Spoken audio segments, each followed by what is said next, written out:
Wait, apparently they're going to start dual streaming on Kick? Who? H3 podcast is going to start dual streaming on Kick? Be for real. Ain't no way. The guy, you mean to tell me that the guy who went on a crusade against Twitch claiming it was the most anti-Semitic platform out there is now going to a platform for the bag? A platform that he actually played a role in the creation of, ironically enough, when he was anti-gambling. He's now going to the gambling platform that is a safe haven for pedophiles and Nazis? How bad is the business, man? How bad is the business going? Here's the clip. This Mr. Beast stuff. So Mr. Beast made a huge announcement. Really stuff here. He's moving to Kick, which I'm going to come out and say, as someone who's a Twitch hater, I hate Twitch, and YouTube I'm consistently just super disillusioned with.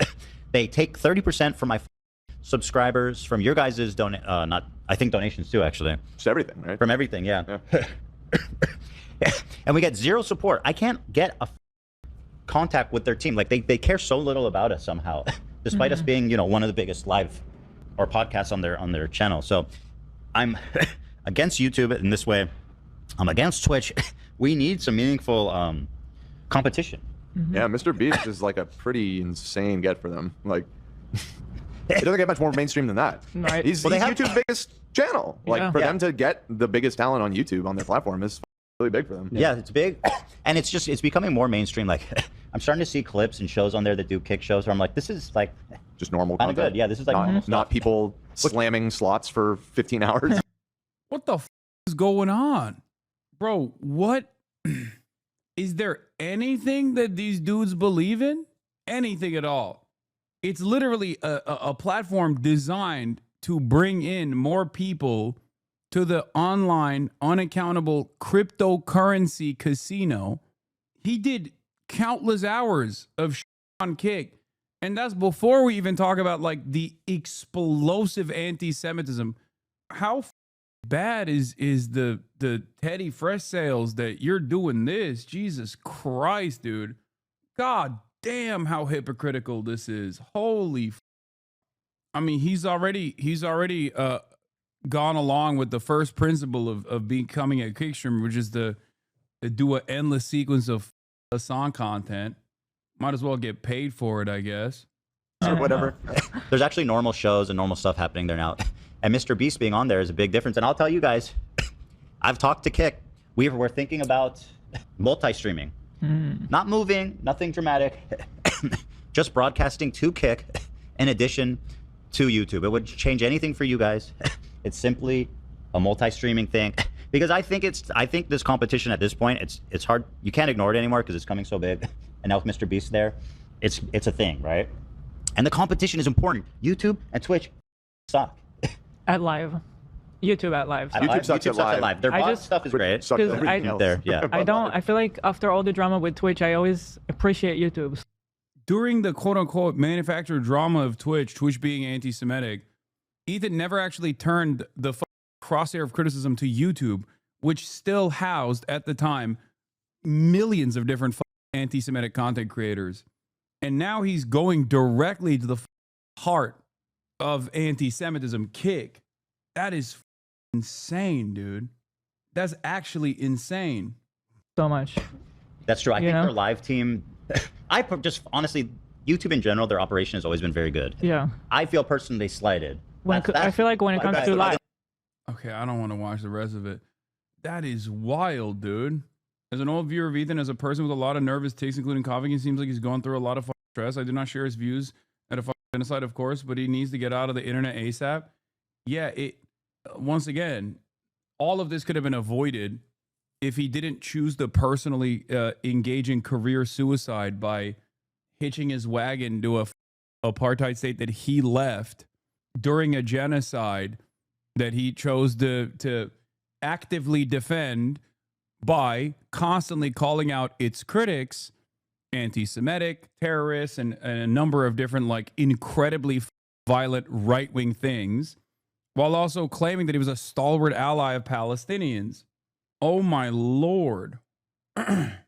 if he had just listened to me when I tried to have an earnest conversation with him to be like, dude, don't do this. Here's why you're wrong. Literally early months of October 2023, he wouldn't have to be in this position right now. And I don't think that he's ever going to stop. I checked out of that part of the world. I checked out of that conversation a long time ago. But I suspect that he will just like continue broadcasting to a smaller and smaller audience, regardless of how little revenue it generates. And he'll just keep going crazy. That's wild, man.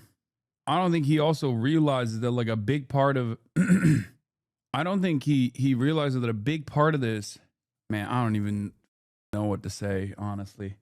Like a lot of the people that came into his community that like dramatically shifted his community, because every now and then when I go on Reddit, like it shows up on my main page, and the stuff that I see from the subreddit of a community that I was a part of, that I was like literally a host on with the Leftovers podcast, the shit that they say about me on there is mind-boggling. Sometimes I read it and I'm like, is this Steven Crowder subreddit? Like, what the hell's going on? They'll be like, Hasan is a Islamo supremacist. He hates Jews. He loves the Armenian genocide. He's a Turkish ultranationalist.